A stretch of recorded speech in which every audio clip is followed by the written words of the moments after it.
NEWSLINE with Faraz, Shauketaly. And a very good evening to you. This is NEWSLINE Live. We're broadcasting, as we almost always do, from the Newsfirst studios in Dorset Street in Colombo. And this evening my guest is Dr. Anil Jayanta, who is also a senior lecturer at the Sri Jawaharlal University. His speciality actually is finance. And in this day and age, finance plays a big part, apart from the fact that there is something called the general election around the corner. This evening, as I say, is Dr. Anil Jayanta. Good evening to you, Doctor. Good evening, Faraz. And I'd just like to ask you, your chosen field is finance, and you're senior lecturer at the Sri Jawaharlal University. Yes. I thought I'd ask you, Doctor, it's almost a NEWSLINE mantra, and that's to do with the income of our country, which is 1,800 billion rupees. Then we have recurrent expenditure, which is 1,200, with the interest comes to about 2,100 billion, and that means there's a deficit of 300. How do we address that deficit? When you lecture your students, what is your mantra for them? What do you teach them? How do you bridge the gap? Okay, well, basically this is an indication of bad governance. Okay. Why I say bad governance? Generally there are standards for government revenue, which is compared to GDP of a country. When we take Sri Lankan situation, that is just like the below the normal, the averages around the world, it is around, if a country can maintain 20% of government revenue GDP, so to some extent they can manage their expenses. Right. In our case, it really lies around 10 to 12%, something like. So this shows us the difficulty. Then this gap, like, so since like the budget overrun, we call budget deficit, of course government faces lots of difficulty. So since our government, we don't have natural resources or any other sources for the government to earn money, only option, automatically the government is compelled to tax. So isn't that a short-term fix? Yeah, these are short-term fixes, like, so that is what the governments are doing. Yeah. I'm not saying that that's the right thing to do. No. So right thing should be something different, because you need like to what would the policy actually be? Yeah, so actually you need to expand your economy and you need to increase your production basis, and unless otherwise you improve or have steady growth in your GDP, and this problem would persist again and again, and people would face the negative repercussions of those things. So finally what happens when the government does not have any other means of filling this gap, what happens, they print money without having a support monetary base, like no foreign exchange earning, no adequate growth, but they are compelled to print money. So consequently the money printing would increase the inflation, but it doesn't happen overnight. So if you unnecessarily print money and spend when does it catch up with you? It depends sometimes. So in my understanding, it might take a couple of months or maybe 6 months time. It goes like a loop. Right. Then again government. So what goes round does definitely come round. Yeah, exactly. Okay. So but simply, so this is not good governance. Okay. The bad governance really gives so what is repercussions in a real robust economy, or well managed, let's say, irrespective of partisan stuff, what does a robust economy do? Does it increase local production, manufacturing up, agriculture up, exports up? Is that what? Yeah, basically, yeah. Anybody can say like this, because so if anyone agrees that if you increase your production, of course it creates value. But the question arises, how are we going to increase this? Yeah. So fundamental issue is there with respect to the economic policies that these governments were following. Right. So these economic the policies do not encourage or provide stimulus to utilize the resources that you have in an effective manner, and it does not provide opportunities for those who have the capabilities to contribute for the economy. Instead, it creates opportunities for the handful of people, those like to finally they are corrupt and they are opportunistic of earning money. As a result, so we like as a nation, we do not work within a comprehensive economic plan. If we really want to come out from this really impasse, we need to have a comprehensive economic plan where all the resources are utilized in an optimal manner. And not only that, the most important thing is the benefits arising from this the production process should be fairly distributed. So that is lacking in Sri Lankan economy. As a result, it's very difficult for us to move forward. Now, if we look at the if our workforce, 62% of Sri Lanka's workforce is unskilled. 38% is skilled. Now, if we leave that in abeyance for just a moment, and then we look at the education numbers, we have a student population generally of about 360,000 students a year at any one time. Now, that's at grade 1. When we look at university, there's only 30,000 capacity at university level. Another 114,000 places available in vocational training. Looking at only 144,000, not even half of the 360,000 student population. We need, don't you agree that we need to invest more money in our education system? Yeah, exactly. So, so that is one of our slogans. Right. And this one is the national People's Power, People's Power NPP, of which you are a national list candidate. Yes, of course. Actually, the spending for expenditure for education is not mere an expenditure. It's an investment. You need to look at the world and how the world and the other countries are getting these benefits and experience, because so education, not only education, education and health are key drivers of economic development. As you mentioned, we are highly potential of doing this thing. Unfortunately, so workforce is not managed in that way. So we need to again, like it should be integrated economic plan with this human resources. Otherwise, if you plan your economy in a different way and education in a different way, even education is also being used to earn money and not to support the economy. So then what happens, it also becomes, education also becomes another commodity. Then that is really dangerous. So in our economic policies, we have already developed our plans of how best this human capital is developed and how best they are going to be incorporated within these economic policies together with the technology. Another area is the technology now. Everybody, like, it has become a buzzword now. But technology should be used in an appropriate way. If someone says that without technology we can develop our country or we can go back to the economic system we had in 1970s. So I think so that's not advisable. We will never be able to face the 21st century's challenges. Now, I wonder if our government of the day and our legislators, and including wannabe legislators because of the elections and so on.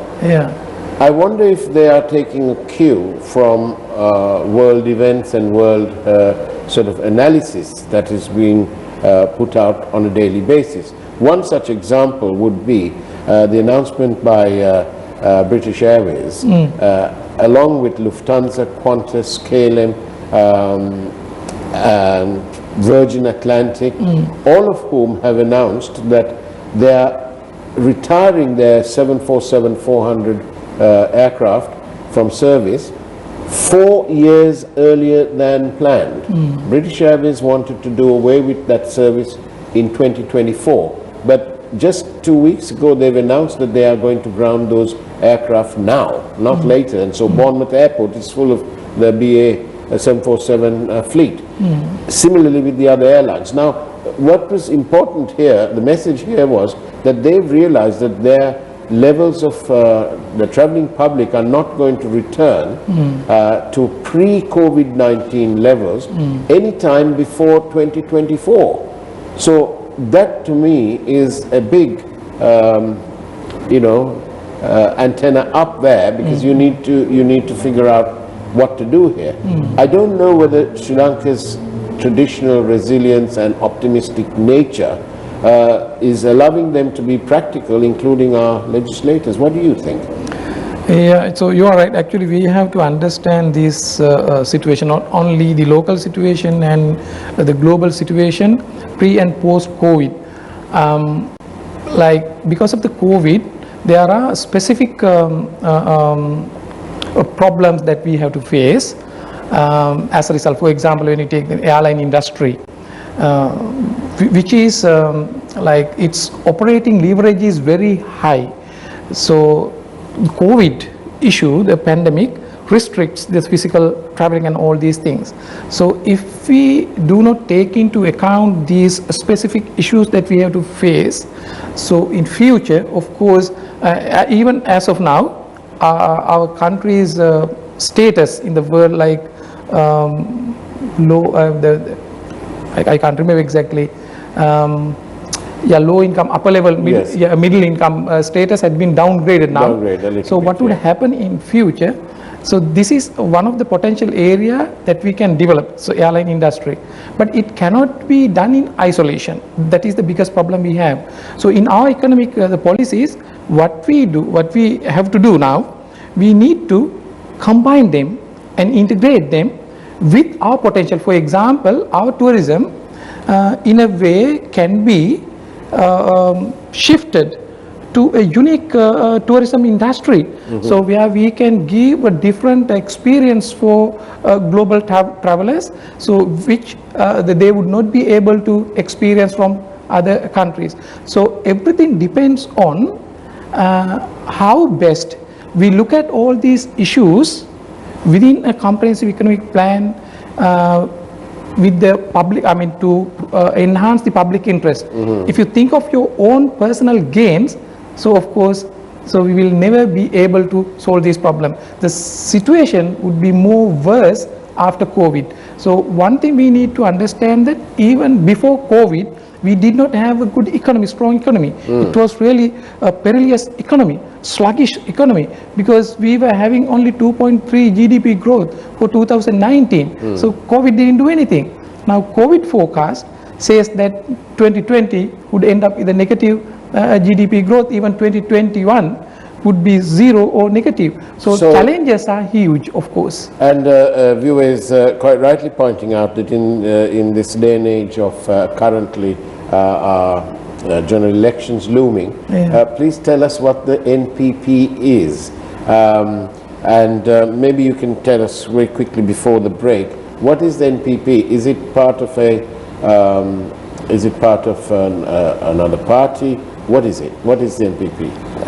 So good question. Actually, NPP, National People's Power, is a broad-based political platform where any party, individual or organization can join hands as long as they want to work for based on a common program to uplift the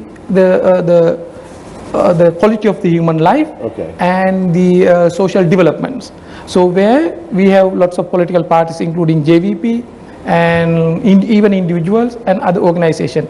I represent one institution called National Intellectuals Organization. As of now, there are 28 organizations in this part of NPP. Wonderful. On that note, we'll take a short break, and don't go away. After all, this is Newsline Live. We'll be back after this message. Newsfirst, Newsline with Faraz, Shauketaly. And welcome back to Newsline Live. We're in conversation with Dr. Anil Jayanta, who is a senior lecturer at the Sri Jawaharlal University and finances his game. And also, he's a candidate with the NPP, National People's Power. Thank you for telling us what the NPP is all about. Now, what difference can a small party make to better governance? Okay, good question. Like at this moment, of course, with the present realities, we are looked to be small.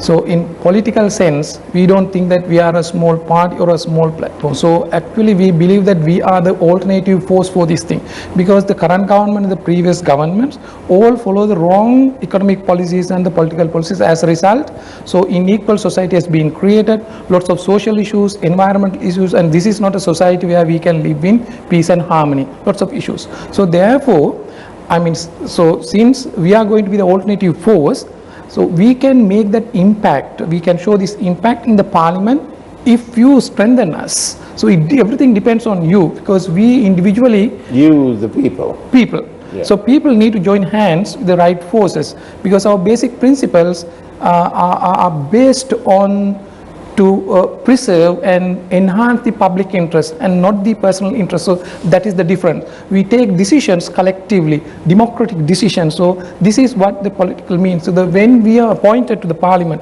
actually we have a social contract. We are agents of general public. But how many people fulfill or deliver on that social contract?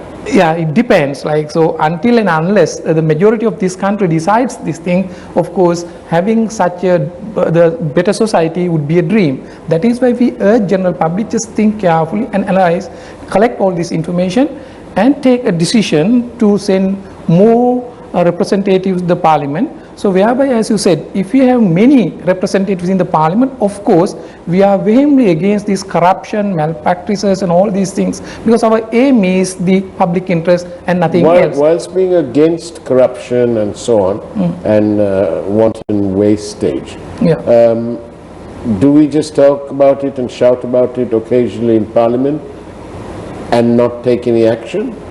Or will you all push for action, for legal action, for recovery? I can't think of even 10 cases where they've recovered the money. Actually, yeah, you are right. So we have tried our level best to take these, take actions to recover all these things. But so as I just told you, this corrupt system has its own corrupt networks. So what we see in practice is the tip of an iceberg. Even if you take small incident, what happened in Kurunagala area, the demolition of this building. So all these things are connected to each other. Lawyers, judges, accountants, professionals, they also support, they join hands, but general public does not know. So therefore the aim is not to just vociferous about this corruption, but to take actions also. Really, if you really want to convert this country, what we need is the power. So as long as we are in the opposition or maybe with a insignificant representation, what we can do is this kind of impact. But it is pretty sure, as shown in the past, so we have been effective and shown a bigger impact than the number of representation that we have in the parliament. So it is your responsibility in a way that if you can increase this representation, so I strongly believe that we can have an impact. So that would be a kind of a game changer in future. So I hope. Do you detect the youth of our country displaying any direct interest in your party? I can't give you some statistics, but I have the experience as of now just going around the different districts. So just some places like the youth show some interest, but some are highly desperate, like frustrated about this politics. Like it would take some time. As of now, I can't directly just tell you that. Where will that frustration end, do you think?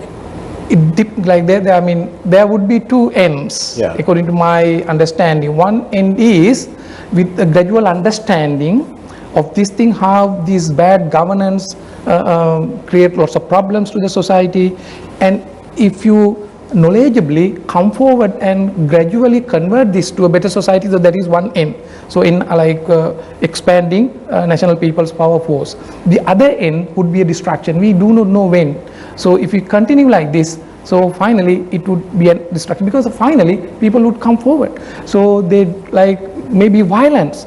We do not know, that would be a bloodshed, so who knows? So at the end of the day, when you are really pushed to the corner, when you are highly desperate, so... Well, there was a fellow who used to ride the train between Jaffna and halfway down, and managed to collect one frustrated person at a time, and that ended up in becoming what 30 years of a problem. So that is and one. that was one manifestation of frustration. Yeah, frustration.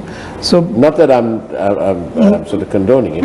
But I'm commenting on what that is really one happened. form. So some more other form it may come. We do not know what the forms. But in this like global society, so if you are intelligent enough, if you can think from the humane perspective rather than thinking of your petty political the point of view, just as a Sinhalese, Tamils, or your religion identity, regional identity, all the time you can provoke your emotions. Whenever you provoke your petty emotion, so that would be destructive for the others. Why can't we promote your humane emotion and even Sri Lankan emotions? So if we can work in that way, I think so within a very short time we can achieve our target. Promote humane Qualities. And then my mind automatically goes towards the horrendous situation of the JVP in the past.